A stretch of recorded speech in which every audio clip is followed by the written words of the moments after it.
Well, looks like we've got some bodies on board. So far, so good. I guess my dog is barking. One of the dogs are barking. Um,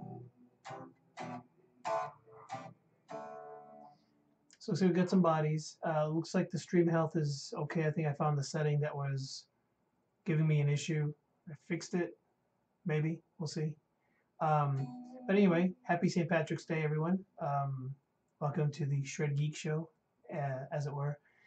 It's been a little while. I've been kind of occupied with some stuff, and um, it's a whole other it's a whole other ball of wax, really. But we won't go there, at least not tonight. So anyway, I've been just in a really I guess inspired mood to write new music, something I really haven't done in many a year, many a long time. So here I am, looking at writing music all over again, and just wanted to hang out, I guess, and talk about writing music and whatever. I mean, kind of out of practice because it's been so long since I've actually written a song. I know I had the Atlanta Suite album I was working on 3 years ago, 4 years ago, and managed to get the one song out. Um, Again, that's another ball of wax right there. Actually, the same ball of wax, actually. And um, it just, I just got the one song out, "Anger of the Gods," and that was it. So looking to do some different things, some new things, and actually, I'm looking into vocal stuff. Like the singing and the band stuff or whatever. I don't have any singers. I'm looking at maybe doing it myself, which is kind of scary. But as it is, I'm willing to go ahead and start taking some voice lessons. And I found some great resources online, and I'll probably start working on that. And I'll probably do some singing, maybe. You know, um, if that ends up being a terribly failed experiment, then I'll probably end up just foregoing it and paying somebody to sing it for me, and I'll just give them the melody sheets and stuff, and we'll go from there. But anyway, I was hoping my bud Mike would have been on tonight. I saw Great Vanzini on earlier on a cell phone. So I don't know how the stream. Mad Raj, what's up? Yeah, it has been a long time, brother. Yeah, definitely. Yeah, how does it all sound? I mean, I spent like 3 hours tonight. I mean, I've got a pile of equipment over here on the floor. I just got tired of messing with it. And I just threw it all in a pile and says, I'm just going to do it old school. So, you know, I mean, can you guys hear the guitar okay? It's really me into my interface going through my studio monitors, and that sound for the guitar is actually coming through the studio monitors being picked up by the webcam. So I mean, it's as old school as you get. I mean, I was hoping to do like full stereo imaging and the whole bit, and ain't gonna work. Not tonight. I mean, like I said, 3 hours, man. It just killed me today. Um, oh crap. Let me see if I can raise it a little bit. Testing 1 2. Is that better? Raise my voice a little bit.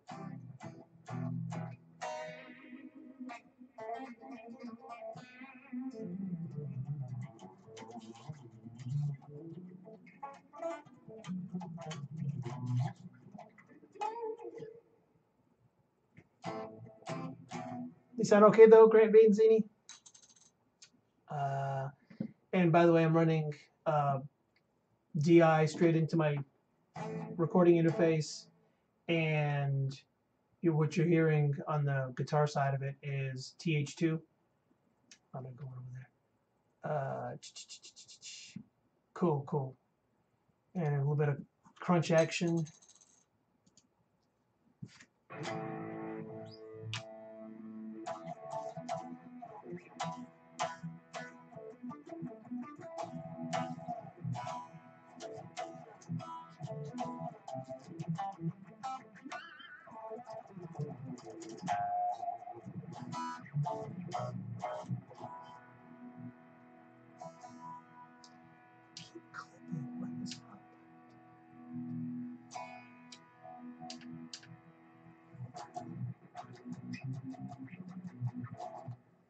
Um, yeah, I've been yeah, man. Let me see if I can raise the volume a bit.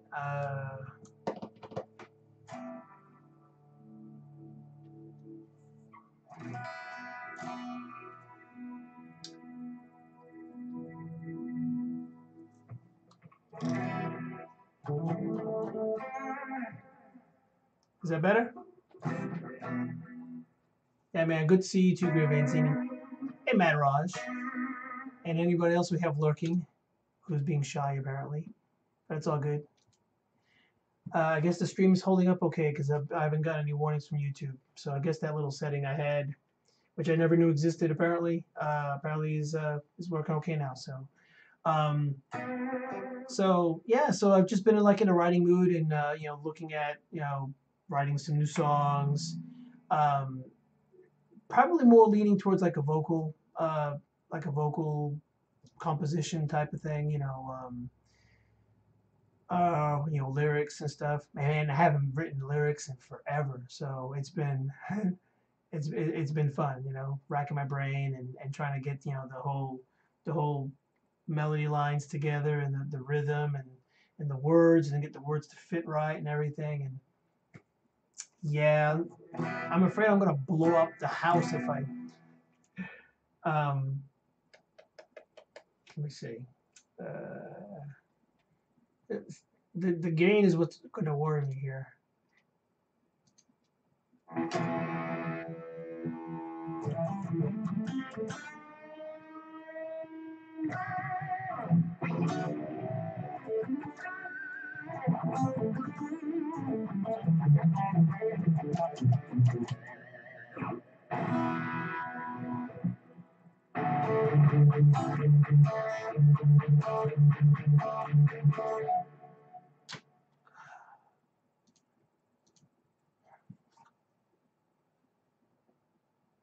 Um, no, actually, Grant Vanzini's asking me if I'm running chorus on the guitar, and you know what? I don't think I am.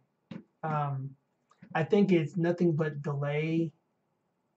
Let me check. Hold on. Now it's got a compressor, it's got an expander, and then it's just the amp cabinet, splitter, and it goes into some phase. It's a mixer. Then I got delay. It does, son of a gun. It does have chorus. I'll be. I didn't know I had chorus in there. Son of a gun. So yeah, apparently. Oh, this is on the. I'm looking at the clean sound. So yeah, that one has chorus. I'll tell you, the lead does not have any. There's no chorus on the lead sound. So if you're hearing any chorusing or phasing, it's probably just the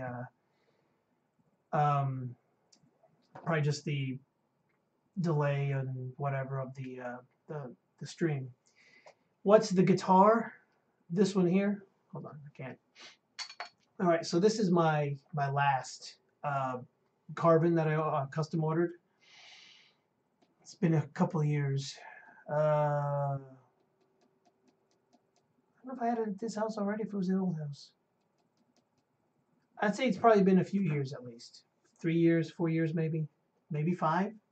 Um, so so this is a custom carbon, it's like my other one, my green one, which is up there. I was gonna break it out tonight for St. Patrick's Day, being all green and everything, but I think the batteries are dead on the active pickups. So this one here, so this one here is a carbon ST3, and I got the oh, it's all neck through. Yeah, hold on. So it's a neck through, as you can see. It's a 5-piece neck. So I've got maple, walnut, maple, walnut, maple on the 5-piece neck, all the way on through. It's here we go, this way. Um, uh, Neck through body, and it's walnut on the body itself, on the body halves on the back, and then you've got figured walnut, Claro walnut up on the top, ebony board. Stainless steel frets, jumbo. Let's see, got the walnut, uh, I guess veneer up on top on the headstock that matches the top.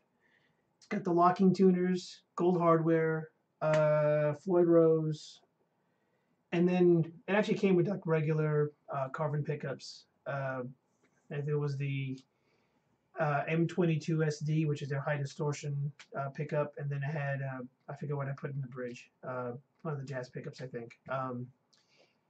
But I had it in there for a while. It actually sounded really, really good, but I wanted to go active, and the AMG came out with their 5766 set, so I went ahead and bought those with the gold covered pickups, and I figured it just would complete the masterpiece, and it just sounds and plays awesome. I love it.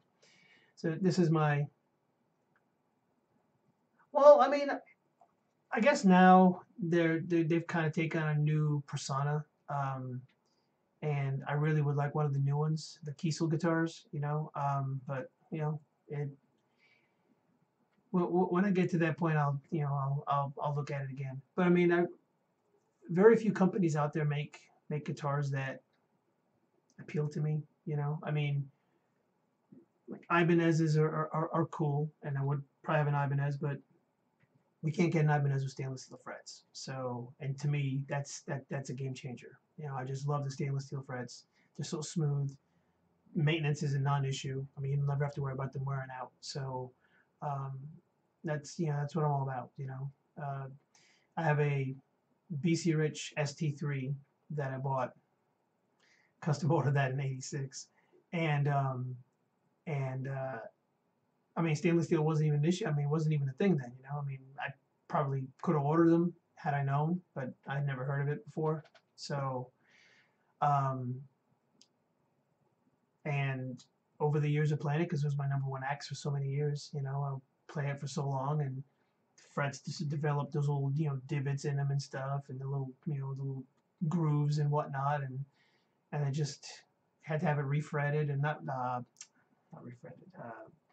They dressed it, and they crowned them and all that other stuff, and it just, even after that, just never played the same. I mean, you buy the guitar on day one, it's got these giant jumbo frets, and then like a year and a half later, like the frets are like half the size, and they're uneven, and you have them all dressed and crowned, and they've got to lower some of them to make everything even. And so to me, it was just like, I never want to go through that again.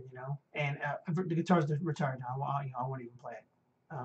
I got to put it back together. It's got pickups missing and stuff. So, but one of the few companies you can go and order, stainless steel frets on, and get the guitar with those frets is, Carvin, Kiesel guitars. Yeah, you could probably get an Ibanez, but you have to go through their custom shop to do it. And I mean, you probably have to wait 8 months, and probably cost you like a bazillion dollars. I think Acacia guitars probably will do it, fairly reasonably priced and pretty good on the turnaround. So some of those more boutique, smaller companies are probably the ones that you have to turn to get something like that. So, um,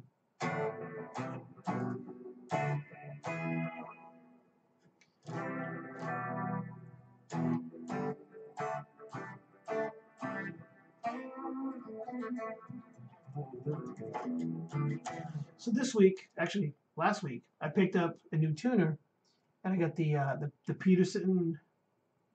It's the new one. It's a strobe clip HD. I think it's really really slick.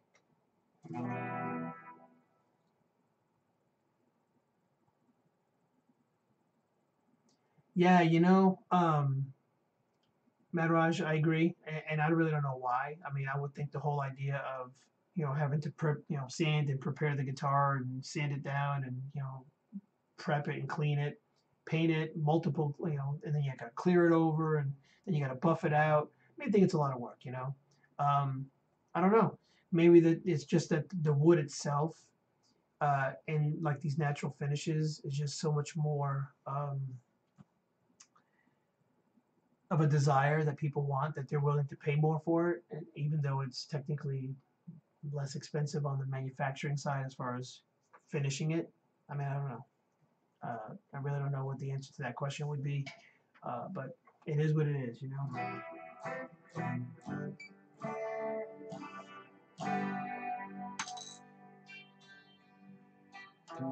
Oh man,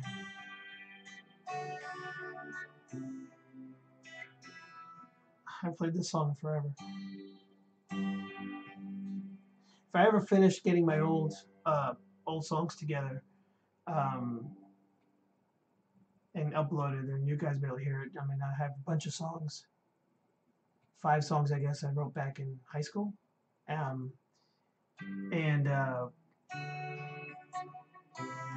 this was one of them. But I've played it forever. I don't remember the chord change. Can't even play it.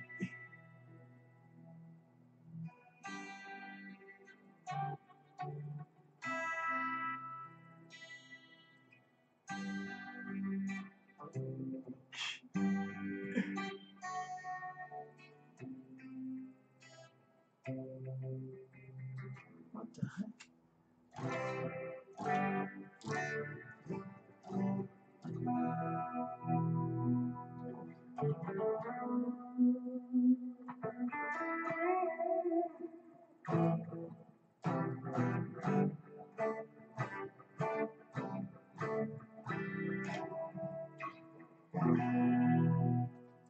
So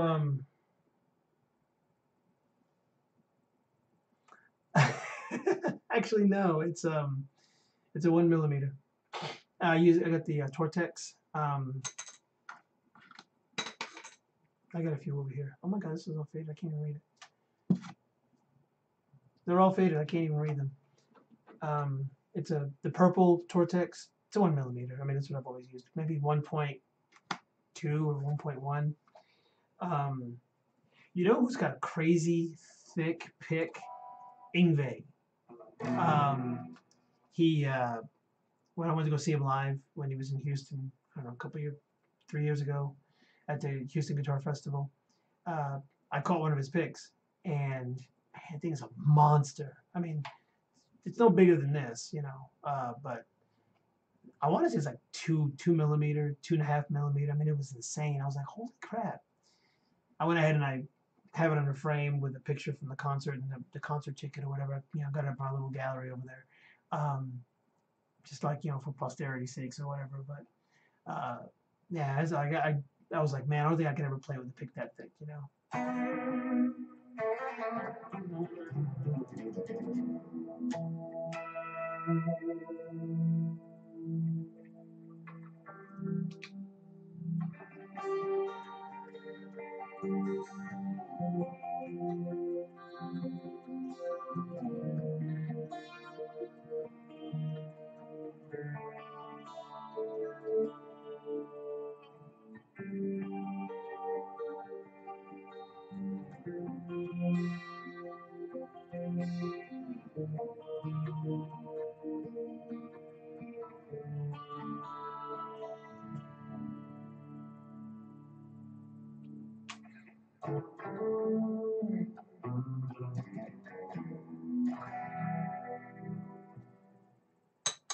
Listen to it again. That's a song I'm working on right now.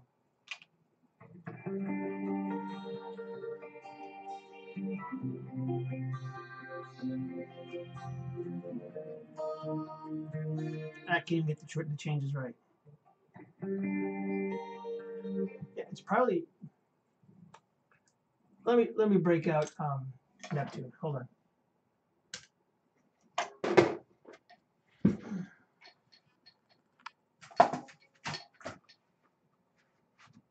Oh, you know what? Maybe I'll do it on this one.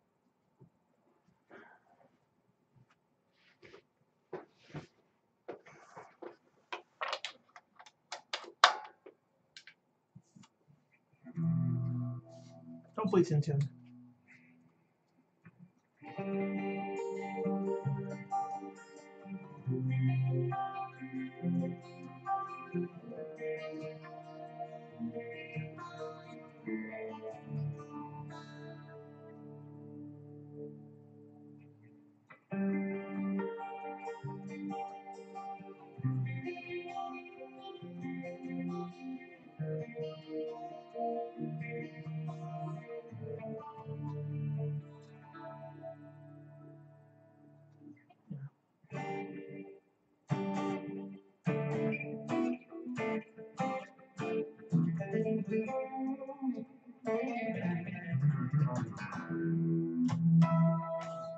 Yeah, this is the Diamond Tone King TTK2. It's about the only guitar I play now that doesn't have active pickups. I thought about changing the pickups up, but you know what? They actually sound pretty decent, so I'm not gonna mess with it. So save that time for some other project or something. They don't coil tap, which is kind of a bummer, but.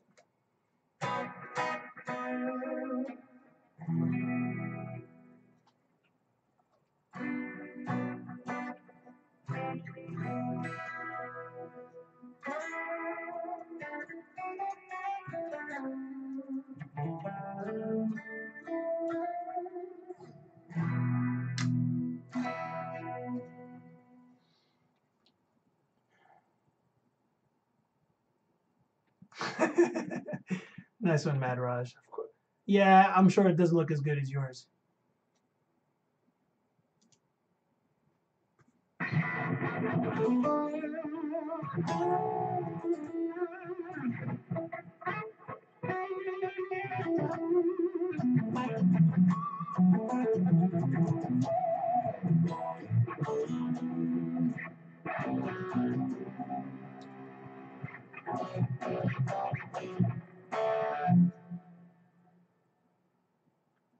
I was messing around last night, and I started jamming this riff. And I was like, "Oh my gosh, I haven't done this song in years." And Scope, my buddy Mike would have been on the chat this evening. But it's probably past midnight now where he's at, so he's probably asleep. But and this was kind of like a last minute thing for me. So the stream tonight. So he actually sang it for me on our demos.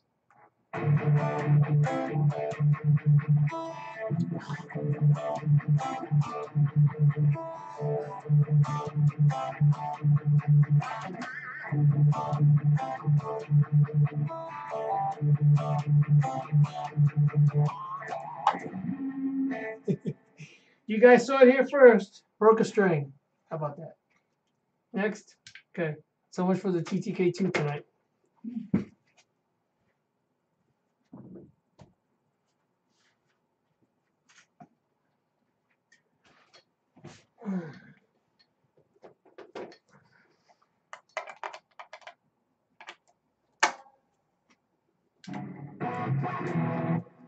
But you know what's funny? That's like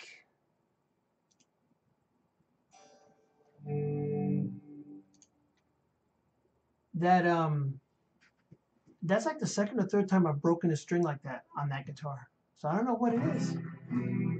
I mean, I'm using the same strings there I use on my other guitars, but I don't break them on these and I break them on that.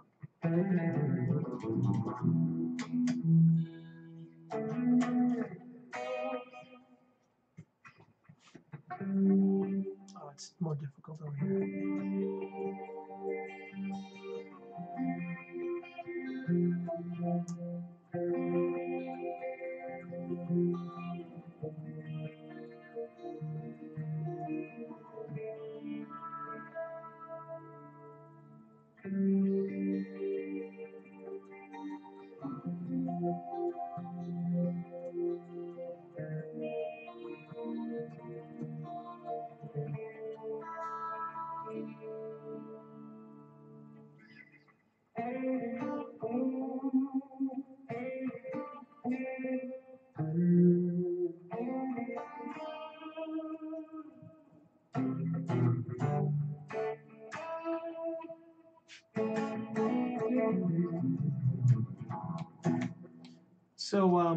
So what have you guys been up to?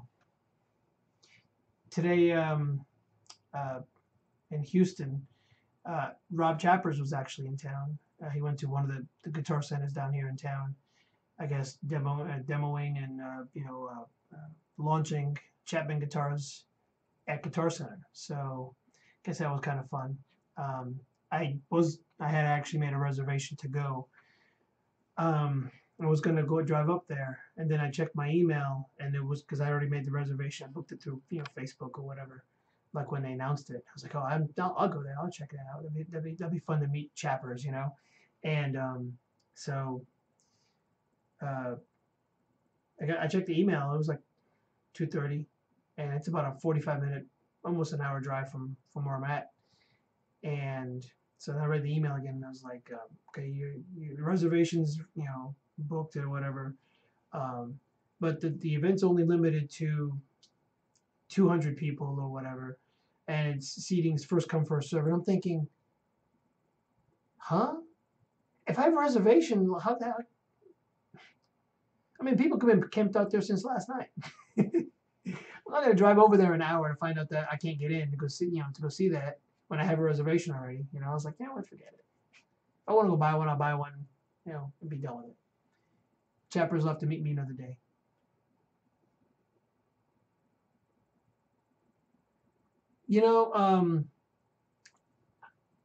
Probably because they tend to bust at the bridge, and it's always the wound strings. So I don't know.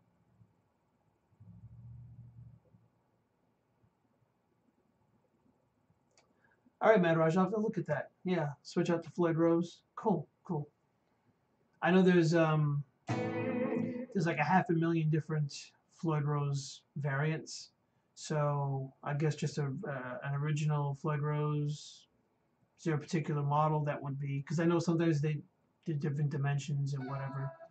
I'm guessing this would be a specific one that'll fit that particular cavity.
So I was saying earlier about, I started writing lyrics again. I hadn't done that since a long time, and the tools have changed.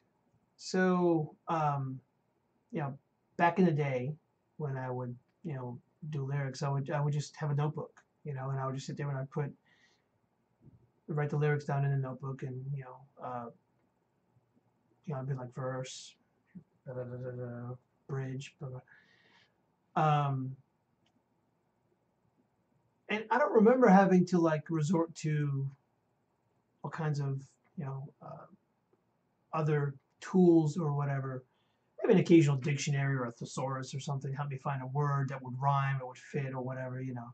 Um, but I mean, other than that, it was just more organic, I guess, for lack of a better term.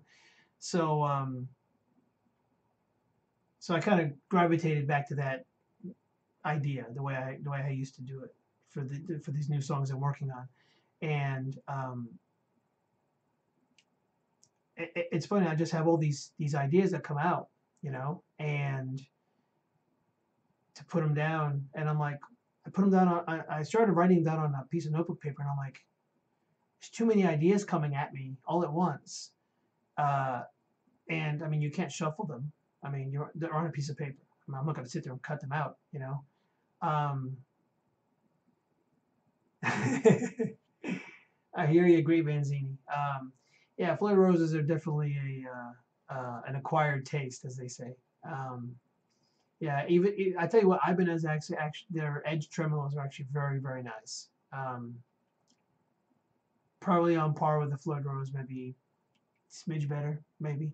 Um, Depending on which one it is, because some of them are okay and some of them are really really good. So I guess it depends on the particular model. I had an Ibanez. It was a RG 3120. I sold it years ago, and it had a Edge Pro, whatever, and it actually was that was a great tremolo. It's probably one of the better ones that they had. It was like a 2001 RG 3120 DR, one of the prestige models. Uh, Phenomenal. It was a great guitar. But I got my carbons and they were getting played and it wasn't. And I'm like, man, this is a shame. Someone should be enjoying this and I'm just not. So I just traded it in and used it towards, you know, buying some other gear. Um, so yeah, so getting back to the lyrics. So um, I'm like trying to do the whole thing on like on a piece of notebook paper and I was like, this isn't working because I mean, I got all these ideas are just like, just flooding through.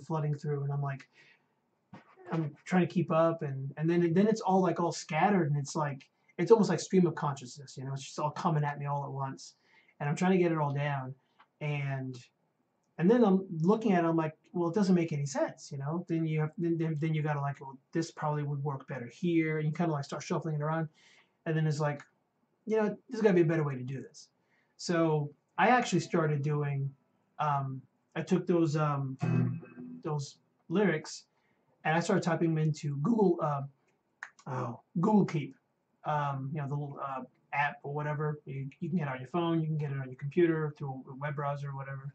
They have like a Chrome app, I guess they call it, or whatever.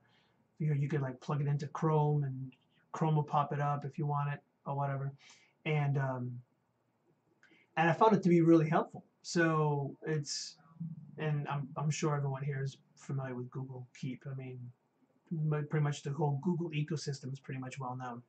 Um, but in essence, it's basically like a big giant post-it that you can actually set up to where you can just sit there and pull it up and just sit there and just type away. And it's like a little post-it. I mean, it's on the screen or whatever, and you just sit there and it's just no formatting. It's just type it and go. You know. But one of the one of the cool features of it is you can set up what they call checkboxes. So um, not so much for the checkboxes itself, but what the checkboxes actually let you do is you're able to set up, like for example, like a phrase or something like, you know, red, you know, roses are red or something. You know, you could put that on one line and then hit enter, and it goes to the next checkbox, and you can put, you know, violets or blue. And now what you can do, you can sit there and just drag, you know, one item or checkbox over the other, and you can kind of put them in a different order, you know. Um, and I found that to be real helpful because as I'm sitting there just like spitting out all these ideas and these, you know, words and this and that, I can just get it all down really quick, and then I can sit there and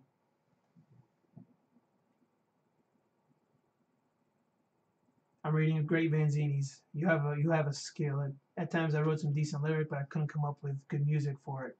For instance, good music, but couldn't get the lyrics. Strictly instrumental now. Yeah, and that's what I've been doing for years too. And I guess part of the problem is, you know, I've never really been a singer. You know, maybe in my uh, young years, um, I'm deciding I want to go ahead and start singing. So as it were, but back in the day, we had singers. I had my friend Mike who would sing. We had Eric who was phenomenal. He was amazing. He had perfect pitch. The whole I mean keyboard. I mean he was a full package. It was just and he was hell of a lot of fun to have around. And so a lot of the old stuff that I've written with lyrics and stuff was done back in those days with those guys, and I've got recorded demos of them that eventually I'll get put it into the computer and cleaned up and then re-released.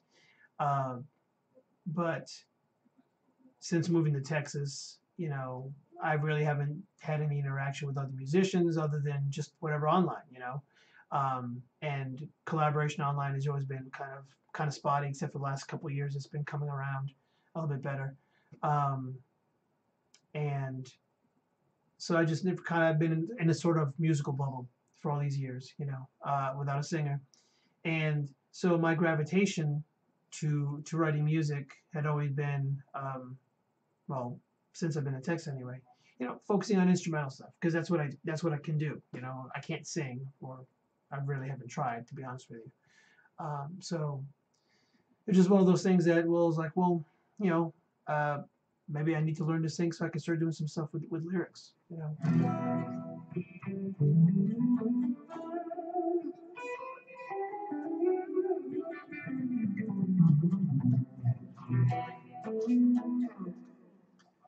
Um, but you know what? I tell you what, Great Manzini, on the whole lyric thing. Uh, Lyrics are it's an exercise. It's a skill. I'm not gonna say it's a talent. I mean, some people probably have like a natural ability to do something like that. But there's definitely a uh,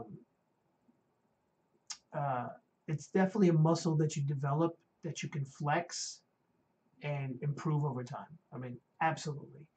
When I look at the lyrics, because I've got notebooks um, from back in the day, back when I was a teenager and stuff, and I was in high school and daydreaming and science class or whatever, and I'd be writing songs. I'd be sitting there listening to the teacher or whatever, and I'd be sitting there like like writing lyrics, and chord changes and stuff in class, and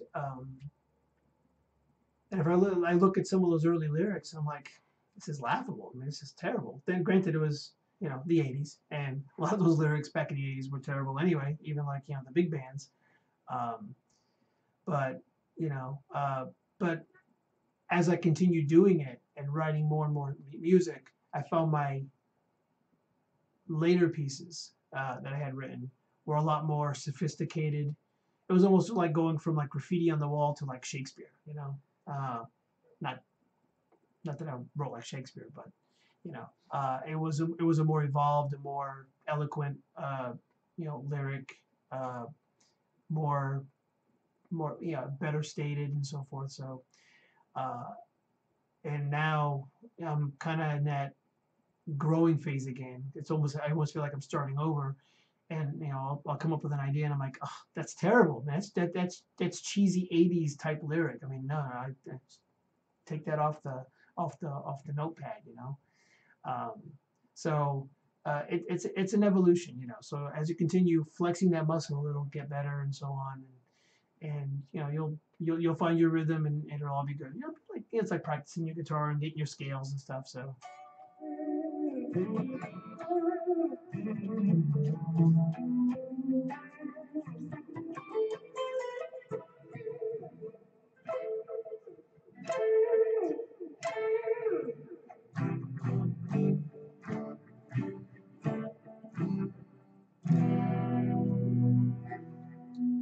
let me get a little bit of.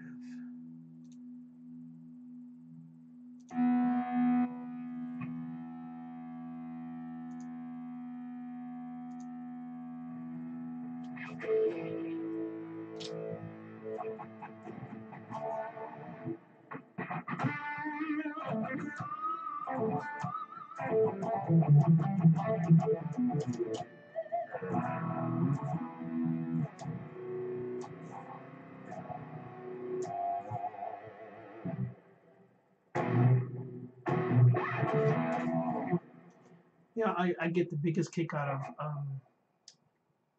playing like TH2 with headphones on something like this, and you get these echoes, and like the echoes go from one ear to the other when you stop playing. You go there, there. It's just yeah.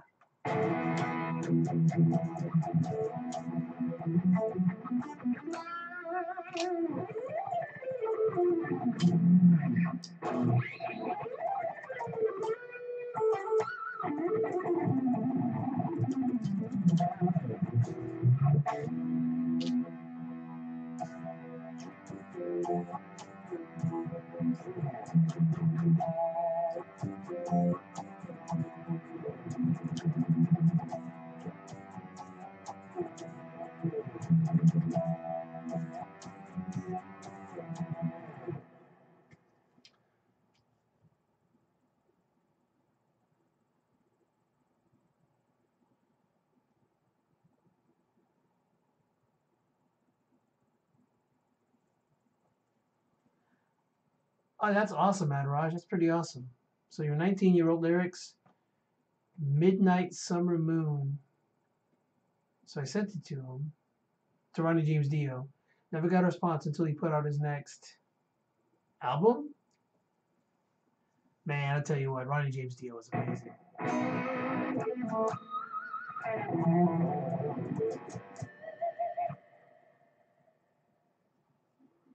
That's amazing, dude. Yeah, Sunset Superman. That was on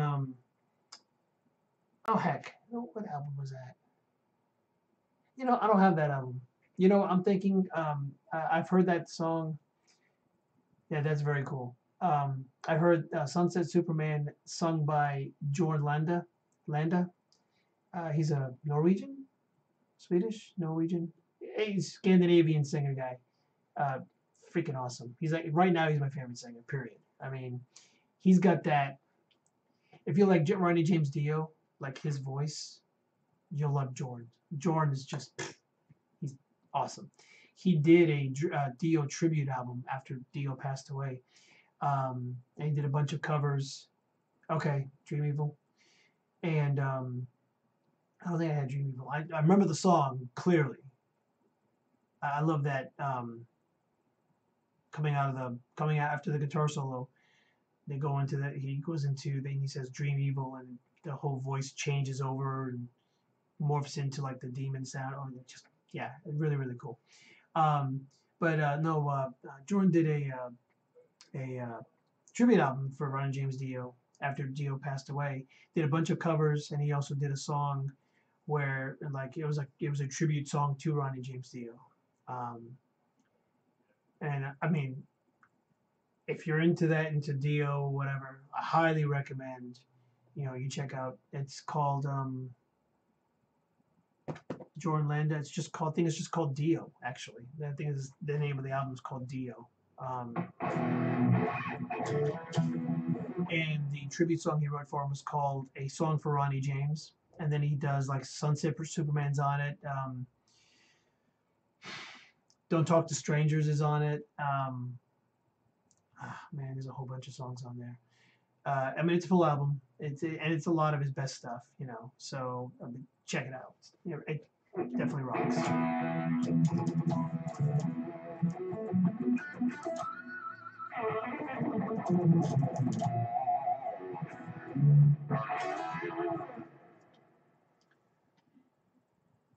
I'm gonna go back to clean because it's kind of loud.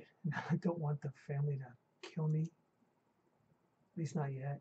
I have a few years left, I think.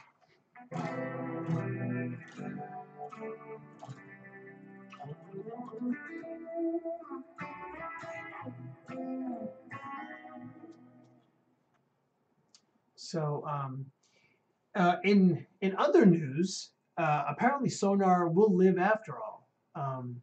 Back right before, let me get comfy here. So right before Thanksgiving, got an announcement that Gibson Brands USA was shutting down Cakewalk Sonar, um, which was, my digital audio workstation I used for like 18 years or so.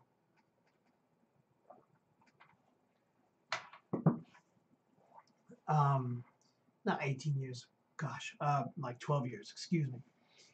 And I got really ticked off, very upset. And I was like, well, basically, I can't work on or create anything new using Sonar because if Windows doesn't update and breaks Sonar, no one's going to be there to fix it. It'll be a dead program. And if I'm in the middle of working on a project and suddenly Windows does some kind of update that breaks Sonar, I'm screwed. End of story. So I'm like, I'm going to have to learn something. So I began looking at, all these offers that were coming from all these companies trying to get all the Sonar customers to come to them or whatever. So I jumped on Studio One from PreSonus, and I really like it. It's really, really cool. And I looked at Cubase. I didn't bother with Cubase. What was the other one? Gray Vanzini. I'll get to you on the Mix Plus here in just a second. And then it was Studio One, and then Pro Tools I already had, but I didn't want to upgrade it. So I was like, well, I might as well go ahead and learn how to use Pro Tools. I'll download some not demos, tutorials or whatever, and see how that goes. So I did that, and I tried to create a couple of projects in Pro Tools, and it just wasn't working for me. I was like, I don't know. I mean, I know it's the industry standard and everything else, but I'm just like, not feeling it. So I went back to Studio One. I started working some new songs in Studio One. And then while I'm doing all that, there was another offer from Mixbus from Harrison Consoles, and I mean it was like practically giving it away. I was like, all right, I'll buy it. I mean, just to have it. So I bought it, and it sat on my computer for a few days before I installed it or whatever. And I finally installed it, and I downloaded some stems from a tutorial website. They have all these stems on there. You can practice mixing and stuff. So I downloaded a cover some band had done of War Pigs, and I just loaded the stems into Mixbus and got to playing with it and kind of learn the workflow a little bit. And my jaw just dropped to the ground. I was like, oh my God, this stuff sounds amazing. It's got a little bit to go in terms of like the workflow and the way you do some edits and stuff, but by and large, Mixbus is phenomenal. It sounds incredible. So what I'm thinking is I'm going to use Mixbus to mix. It's that simple. So your workflow is probably smoother. Yeah, Harrison, exactly. Um, the Mixbus, the way their interface is set up, it's really set up to be just like working on a Harrison console. I mean, end of story. But the workflow is probably simpler if you worked on something like Studio One or Logic or Pro Tools or whatever, in terms of like recording and getting your takes done, and if you need to do some overdubs or need to do like some punching in or something like that, or if you need to comp some takes, you're probably better off with one of those other programs. Mixbus will do it, but it's a little bit more clunky. I mean, it can be done, but it's a little bit more clunky, I guess. So once you've got your final tracks ready to go, you could export all your tracks to Harrison to Mixbus, and then do all your mixing in there. And you know what? The only plugins you technically would need, and this is part of the workflow and how it's freaking phenomenal. The only plugins you probably would need would be like reverb, delay. Excuse me, if you want some special effect, a flanger or phaser or something. EQ, compression, they got it covered. It's like built into the console into each channel strip. and into the actual, the group channels and the master bus and stuff. And they got the tape saturation built in. I mean, it's just, dude, it's all there and it rocks. It sounds awesome. I mean, I can't say enough about it. Yeah, exactly. I mean, it's just like working on a console. I mean, it's the channel strips are laid up like they're supposed to. It's you got the little transport controls at the top of the screen, and bada bing, it's all there. It's real simple. So, um, let me see. So now, Sonar apparently got bought. Cakewalk Sonar got bought by a company out of Japan or out of Asia anyway, called BaneLab, and I guess they have some kind of technology thing where they do some collaboration protocol thing over the internet where you can kind of collaborate on songs together with people. It's like a social network slash musical thing or whatever. Um, but they purchased Cakewalk Sonar, so and they're going to redo it and re-release it and everything else. So Sonar will live, so that's a good thing. It might not keep the same name, but so that'll be how that goes. So I'll be able to continue using Sonar after all. So for now, the new songs that I've been working on, I think I'm going to put them into Sonar because I'm feeling pretty good that BandLab is going to come clean and do well with you know uh, revitalizing the platform and everything and getting it back up and running. If not, I'll have to find a way to just you know uh, get the stems over into Studio One to finish it, and then take the stems from there and then send that into Mixbus to do the final mix. Um, and another thing, real quick on Mixbus, if I hadn't, if I had gotten Mixbus first,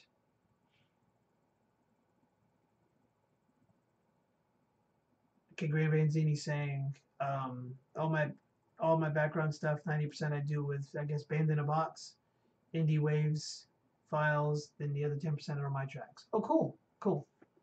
Yeah, I mean for like like backing track stuff. I mean that's the way to do it. Um, the I forgot what I was going to say.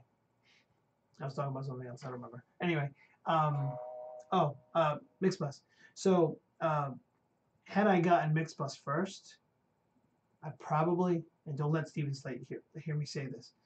If I'd gotten Mixbus first, I probably wouldn't have gotten the Steven Slate, the everything bundle. Um, for like the virtual console collection and the bus compressor collection and this and that and whatever. Because I think I've got everything covered with the Mixbus, and I've also got the UAD platform as well, UAD 2. So I got an Apollo Twin, and I got a couple of UAD 2 cards on my computer.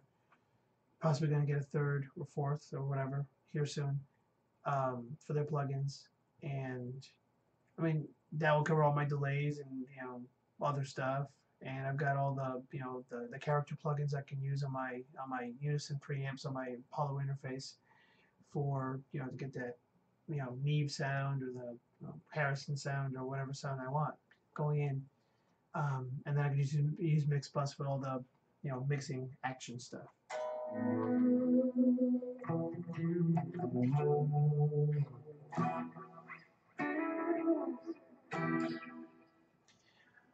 So, all right. Anyone have any questions before go ahead and wrap this up here? Looks like we've had a pretty decent uh, live stream. I'll keep it to about under an hour tonight.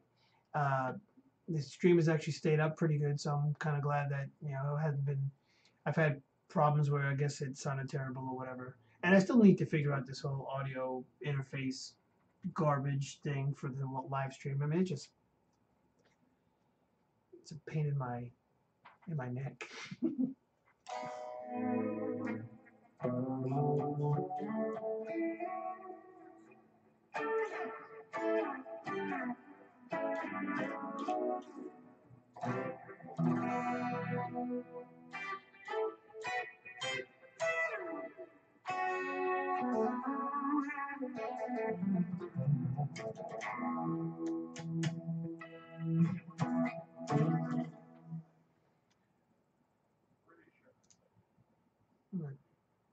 just down a teeny bit.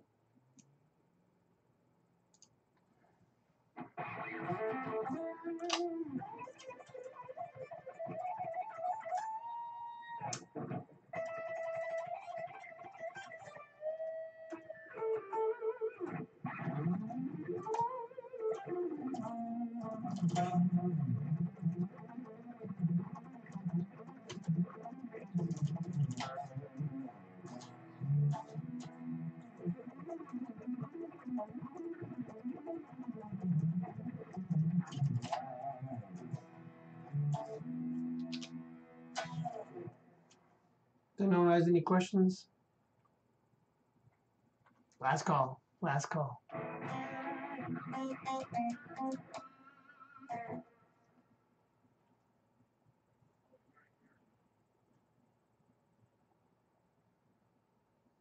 Yeah, happy St. Patrick's Day to you guys. Yeah, it's been a while since I talked to Tone King. I need to give him a call and catch up. I've got a lot of catching up to do. I've been kicking around maybe the idea of maybe going to NAMM this year at Nashville. We'll see. We'll see how that transpires. Hippo Birdie to me, 66. Yeah, man, that's awesome.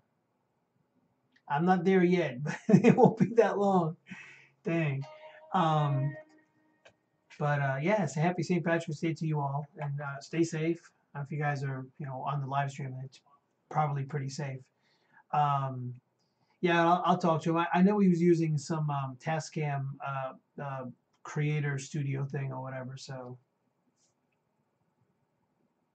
yeah, I'll have to try Pixie too. Pixie and Robert Baker.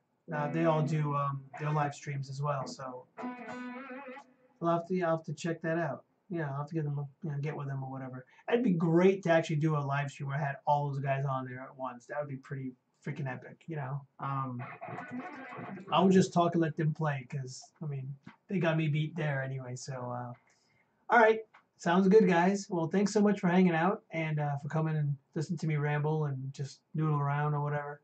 So rock on. Thanks a bunch. Happy St. Patty's Day. Who's going to be down in Texas in May?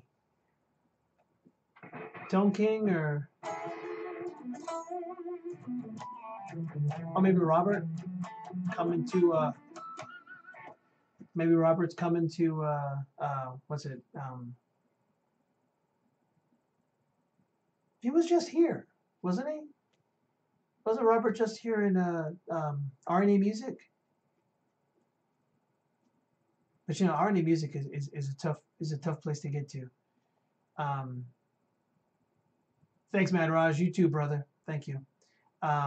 The RNA Music's tough to get to from here because it's not near the big city. It's like out away from Dallas. So I don't know if it'd be quicker to go to Dallas and then drive back out the other direction to RNA, or if I have to kind of cut catty corner and kind of shoot up on the country road to get up there. See, I don't know how that would be quicker, but it's probably well over 4 hours for me to get there from where I'm at. So, oh, cool. I'll have to reach out and talk to Tone King and see what his schedule is. And maybe I can get with him and maybe we can do the Nashville thing too for NAMM in the summer. I got the dates already written down, so we'll see. Maybe I can. All right, sounds good. All right, guys. Thanks a bunch. Appreciate it. And catch you next time. Thanks a bunch. Have a good night.